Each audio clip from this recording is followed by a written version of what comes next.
আসসালামু আলাইকুম রাহমাতুল্লাহ।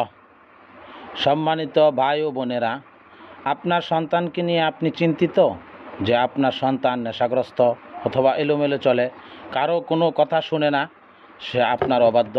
তাহলে আপনি এই আয়াতটি পড়ুন।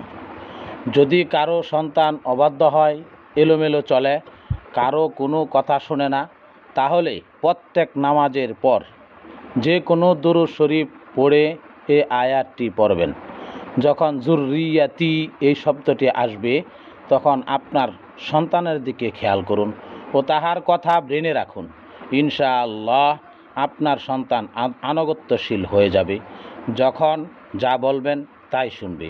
এই আয়াতটি হলো, রব্বি আসলিহ লি ফি যুররিয়াতি ইন্নী তুবতু ইলাইকা ওয়া ইন্নী মিনাল মুসলিমিন।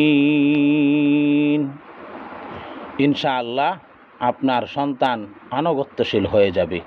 আপনার উপর আল্লাহ তাআলার রহম দান করুন, আমিন।